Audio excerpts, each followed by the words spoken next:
I don't know where to start with this. Me, the mob, and the music. Wow. Who do we want to talk about first? Provocative, isn't it? Yeah, it really is, actually. And me being you, Tommy James, the mob. Wow. And the music, which is what this whole thing was about, right? Right. When did that start for you, the music thing? Well, it actually started when I was 4 years old. I started playing a ukulele, and and with an Arthur Godfrey tuner on it, you know. Arthur Godfrey. And when I was 9 years old, I got my first acoustic guitar, and I begged my mom for it and got it. Saw Elvis on the first Ed Sullivan show, and you know, rock and roll suddenly became a job opportunity. So Yeah. I basically, all I ever wanted to do really was play rock and roll. It's all I ever wanted to be, was one of those rock and roll guys. And the next year I got my first electric guitar and I was 10. Started my first band when I was 12. I don't know why somebody didn't send me to my room. Where was this? This was in Niles, Michigan, my hometown. Yeah. And I basically started a little cover band right there. We played for the variety show in 7th grade. And so we got such a great reception, actually, from my schoolmates that we kept the band together and started playing, you know, VFW halls and any place that would have us, you know. And finally, we had 2 little label deals while I was still in high school. One was with an outfit called Northway Sound, and the other was with a little label called Snap Records that was owned by the local Morning Man disc jockey from WNIL. And I had a job at the Spin It record shop in Niles, so I got a real education with the trade papers. And, you know, God really, when I look at the whole thing, the tapestry, really gave me an amazing education. Things I'm still using today that I learned in that record shop when I was 14, 15. When was the first big thing to break through for you? Well, I recorded Hanky Panky, my first, what became ultimately my first hit record, in 1964. I was a junior in high school, and we recorded it on this little label, Snap Records, for local disc jockey. And he pressed records, and it came out, and it was sort of a half a local hit. And we felt real good, but the record didn't get any airplay. So we basically, the record, you know, it was a big hit in about 4 square blocks and then died. So I graduated from high school the next year in '65 and took my band on the road, and we went through Rush Street, Chicago, and we got a booking agent and went up through the Midwest. And right in the middle of my 2 weeks in Janesville, Wisconsin, in the spring of '66, the club goes belly up, and the IRS shuts them down. And we were very lucky to get our equipment out of there. But that's how the good Lord would work it, because I had to go back to Niles feeling very rejected and very down. And at that very moment when I got home, I got a call that changed my life. I got a call from Fenway Distributors in Pittsburgh that Hanky Panky, this record I had recorded 2 years earlier, was sitting at #1. Somebody dug it up? Dug it up out of a record cemetery, you know, put it on the air, and it actually broke out of teen dance clubs, and they bootlegged it, sold 80,000 of them in 10 days, and we were sitting at #1. Only in America. Wow. Only in America. And the longer I'm in this business, the more I realize what a trillion to one shot that was. And so I couldn't put the original band back together. This would have been about April of '66. So I went to Pittsburgh with the original producer, Jack Douglas, and I did local television and, you know, did the local media. Grabbed the first bar band I could find, which was a really great group called the Raconteurs that were playing locally in Pittsburgh, to be the Shondells, because that was the name that was on the record. So a week later, we headed for New York and wanted to sell the master to anybody that would take us, basically. Yeah. So we got to New York and got a yes from everybody. I'm talking Epic, Columbia, RCA, Atlantic, Kama Sutra, remember Kama Sutra Records, and Laurie Records. And the last place they took the record to was Roulette Records. And so we're just feeling great because everybody gave us a thumbs up. And So I go to bed that night in New York just feeling terrific, and the next morning, one by one, all the record companies call up and say, listen, we got to pass. And I said, what do you mean you got to pass? Well, I thought we had a deal. And finally, Jerry Wexler at Atlantic levels with us and tells us, well, if you want to know the truth, Morris Levy from Roulette Records called up all the record companies and said, this is my record. Whoa. And with that tone, everybody did. that attitude. Yes. And so I said, you know, this is kind of scary, actually. And so that's how we ended up on Roulette Records. Well, Morris Levy was known in the industry as what, the Godfather? The Godfather of the record business. Wow. And he was really aptly was. named, too. Yes, Yes. really. And so that was where you ended up, at that label. That's true. And what happened to the song? Well, the record. song, of course, they made into the #1 record of 1960, the summer of '66. They released Hanky Panky. It went #1 everywhere in the free world. It was a miracle for us because it really created an amazing environment for us to have a career in. And so I was very thrilled with that. What we didn't know, and we learned incrementally, is that Roulette, in addition to being a functioning record label, and a good one, was also a front for the Genovese crime family in New York. So they owned you and you didn't know it? Well, they owned the record. Yeah, then they owned you, buddy. So this was real. This made life really interesting. Wow. And I haven't been able to tell this story. This is a story I've been waiting to tell for a very long time because I felt that I really had to wait till the last of what I call the Roulette regulars passed on. Yeah, well, it might get Some- a little nervous out Yes. there. Some of these guys were still walking around, and you know, it's not like I was going to tell anything that really hadn't been known, but nobody knew it from this angle. Right. And so, you know. So, okay, that's happening behind the scenes. Out in front of the whole world, this record is now exploded. You've got a #1 record. What did that do to you guys? What did it do to you? It felt like we were in the middle of a tornado, particularly the group, because they came out of nowhere. Yeah. They really came out of nowhere. But I must say that the group and I became like brothers. We were, you know, great friends, and I have always felt like, you know, that was the group I was supposed to be with. So they went through this tortuous relationship with me, and you know, about 2/3 of the book is telling this story of how we incrementally learned who we were rubbing shoulders with, and also how we dealt with that, because boy, did we have to walk on eggshells. How many records did that sell, that first one, Hanky Panky? Well, the first one did about 3 million. 3 million? Yeah. First one out of the chute. And back then, remember that a 45, a single, was really kind of the measure of all things. Right. So it was, you know, you didn't really have an album until you came with the second single. And did you have a follow-up in mind? Or? Yeah, we really didn't know what we were doing. I mean, we ended up with a follow-up, but at that moment when the thing was exploding, we were just sort of dumbfounded by it. Yeah. So you were more than one-hit wonders then. You had a hit after that. Absolutely. We had 22 more, actually. Really? Yes, did you? 22? 23 gold singles, 9 gold and platinum albums, and we did about 110 million records. Good. We'll rattle off some of the titles for everybody who doesn't know. Hanky Panky, Say I Am, I Think We're Alone Now, Mirage, Getting Together, Moni Moni, Crystal Blue Persuasion, Crimson and Clover. Sweet Cherry Wine, Ball of Fire, Dragging the Line, 3 times Good in a row. grief. Well, honestly, this is a business that maybe gives you 2 or 3 years, and we've been so blessed to be doing this for, you know, 44 years now. Now here's a major hook of something that unfortunately, you knew. All of this is going on, and you're not collecting penny one in royalties. That's very true. That they're ripping you off. Yeah. Well, if we had been with one of the big labels, the corporate labels that wanted us, we would have probably been handed to a producer. We would have been lost in the numbers, and especially with a record like Hanky Panky, we would have been one-hit wonders, and that would have been it. Because we were at Roulette, they actually needed us.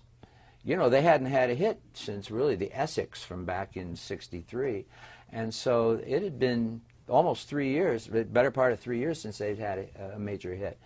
And so they allowed us to morph into whatever we could become. They left us alone in the studio.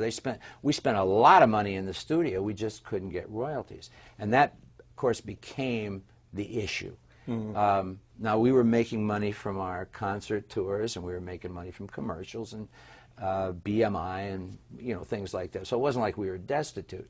But the main monies, of course, were record royalties and writing royalties, which we just weren't getting. I describe it as trying to take a bone from a Doberman. I mean, it just wasn't going to happen.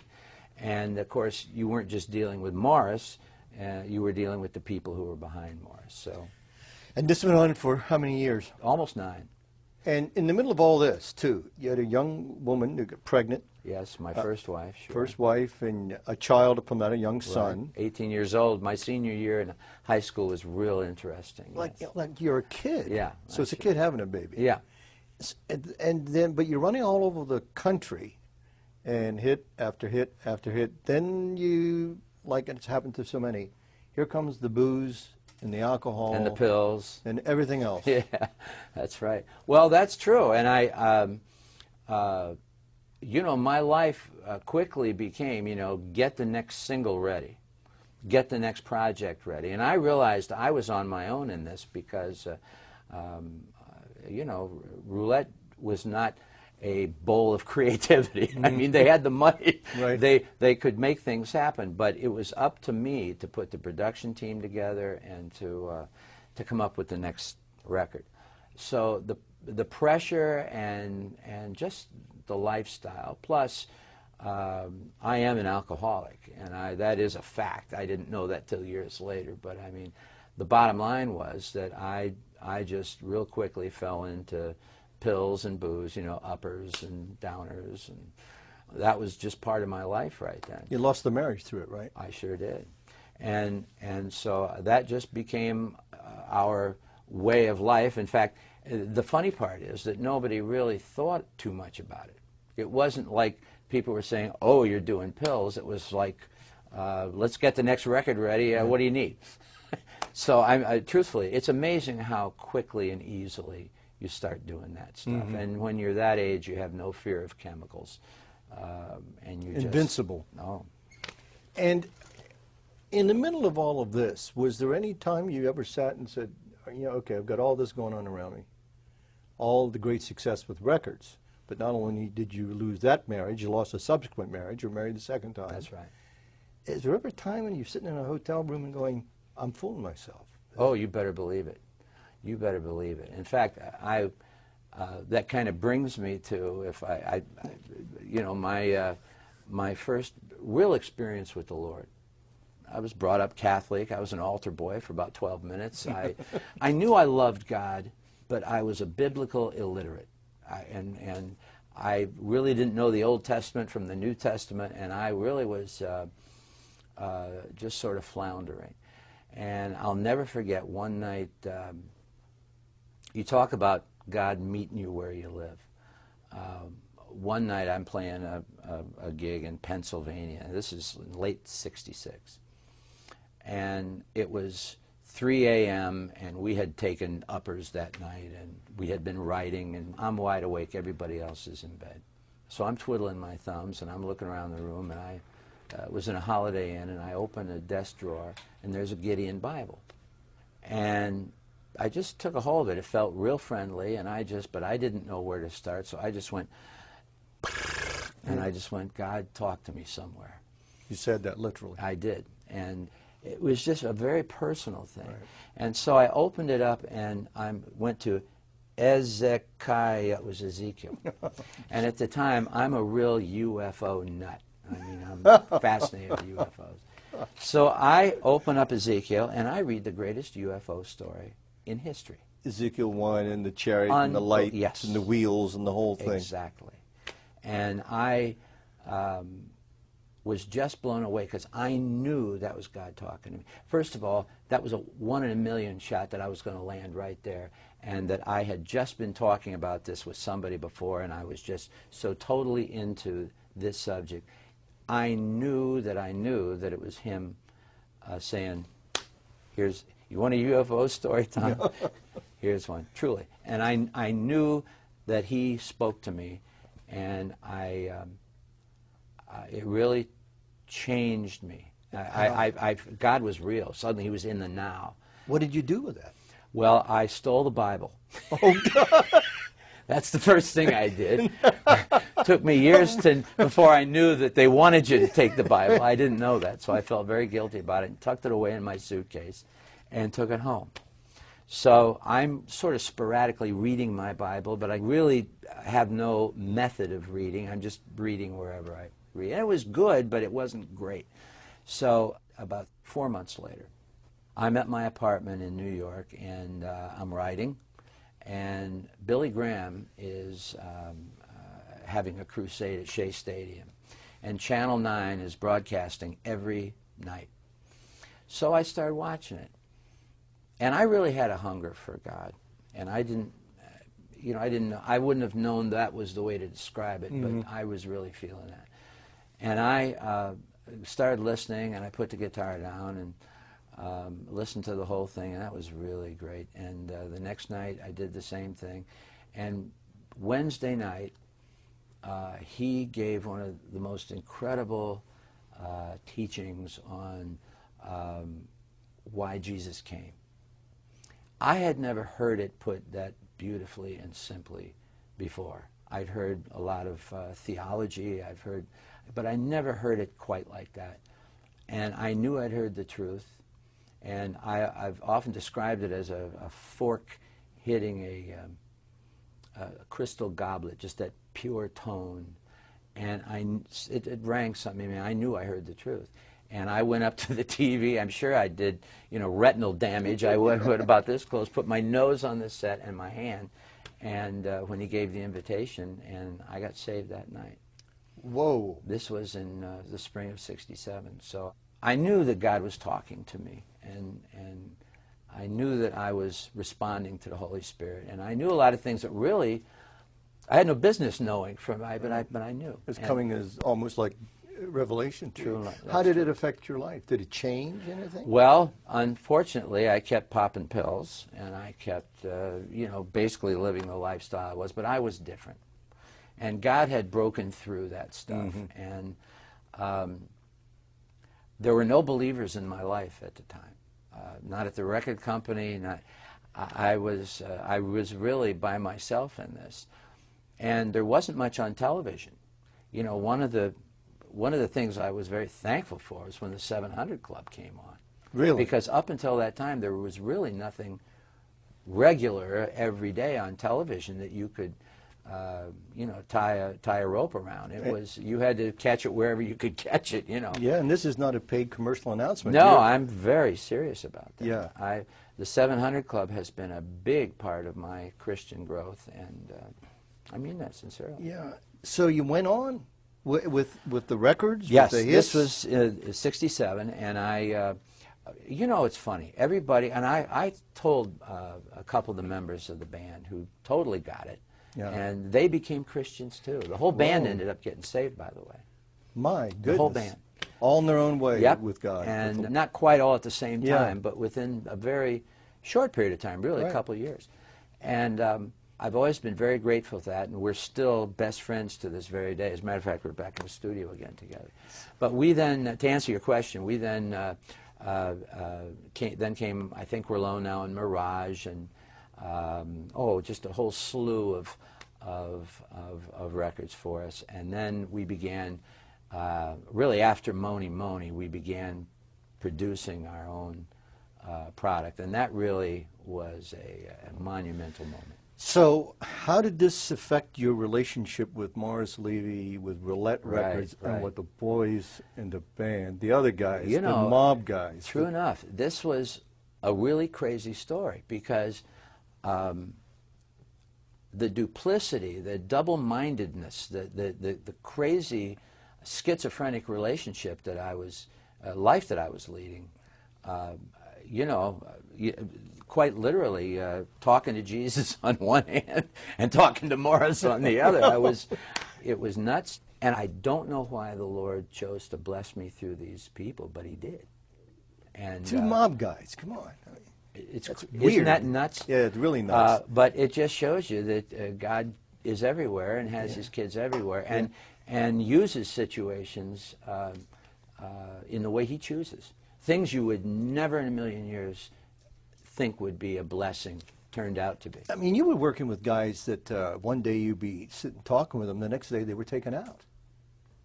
True enough. I mean, you were surrounded by violence, Yes. baseball bats side of people's heads, guns, all the bad stories. I must say that up at Roulette, things were dicey, but they were also, you know, the strange part about it is that this was like the ultimate odd couple story. Yeah. Morris and I dealing with each other, and the weird thing was it worked as far as making records.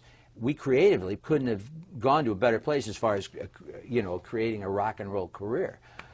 But there was this incredible reality I had to deal with. You know, do I break things up because we're not getting paid?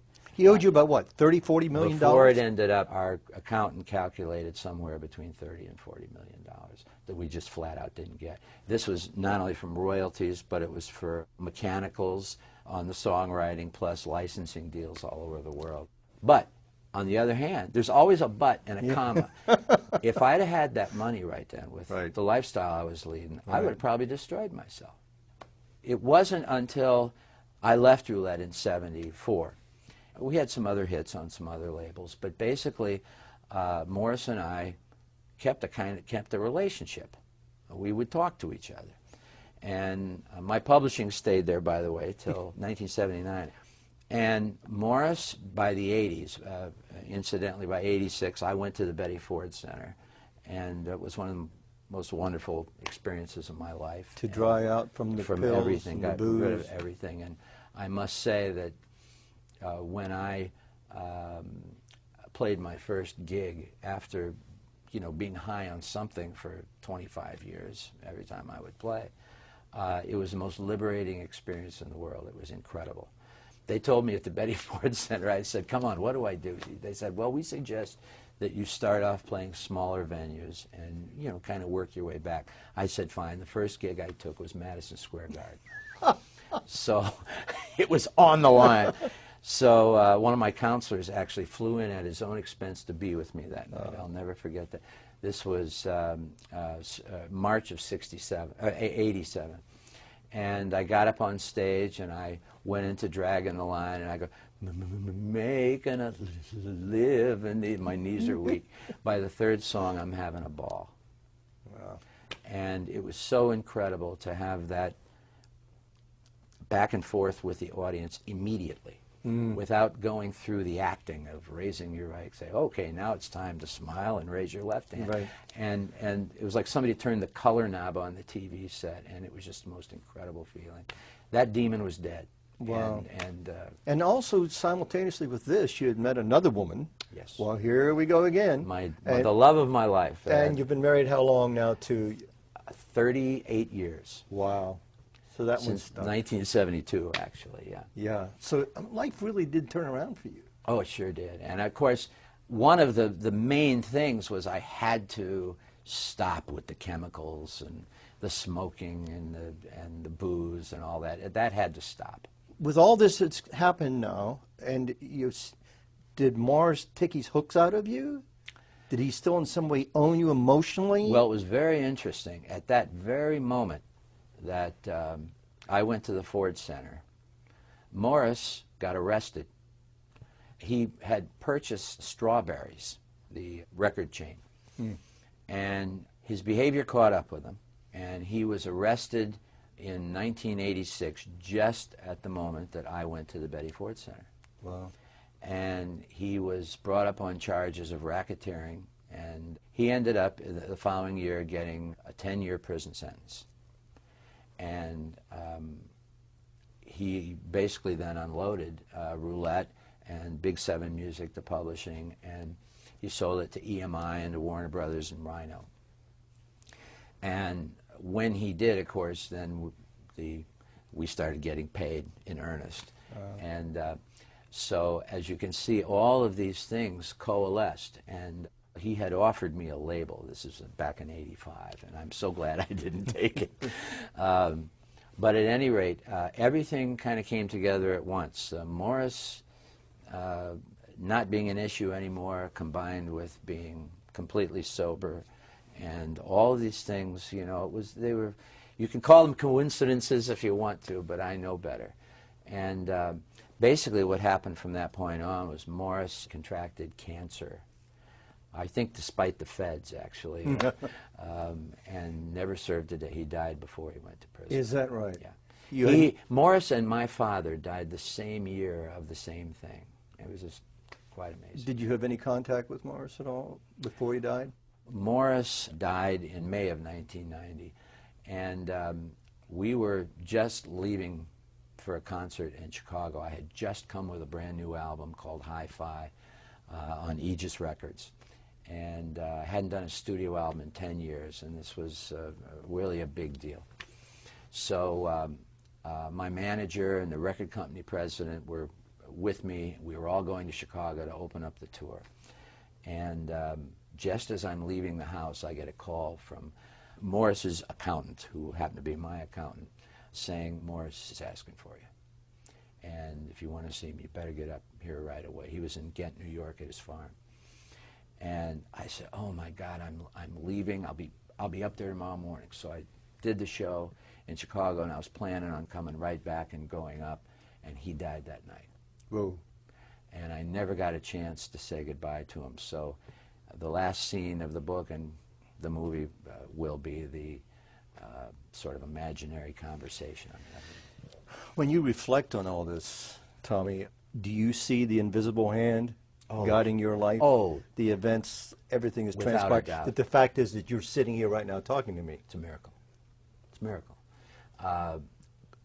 What I'm saying is that the Lord has not only directed my path, but He's been my shepherd all my life. All my life. He's been kind to me. He's been generous to me. But He's also let me know that it's Him. You know, so that there was no mistaking it. He's let me know through little clusters of things that could only be Him. All my life, it's been like I said in the book how when I needed the next stone, it was always there, and I always knew where it came from. All I can say is that now, more than ever, when I'm appearing somewhere, I get to throw little seeds out there. I'll say, at the end of Sweet Cherry Wine, which is about the blood of Jesus anyway, I always say, keep looking up, Jesus is coming.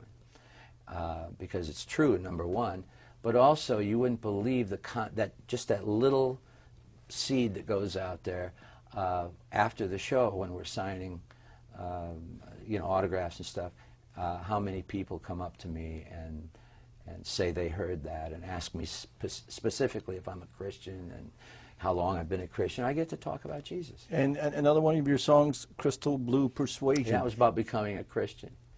Yeah. People say, was that about drugs? I said, no, it's about Jesus. Where you're going, what's the immediate future? What do you see? Sure. Well, there's going to be a movie in about 18 months of this, and then a Broadway show.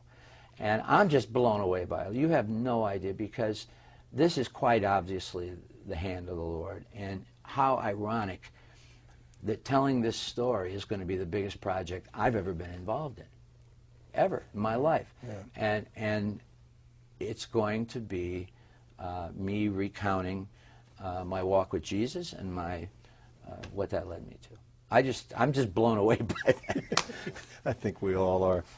Me, the mob, the music. So me and the music is still with us. Oh yeah, we're touring. By the way, we're all over the United States every year, and if somebody would like to come and check us out, it's just come to our website, just TommyJames.com, and we'll fix you up. The mob's no longer part of this no, equation. No. And you lived through I'd have made a lousy mobster anyway.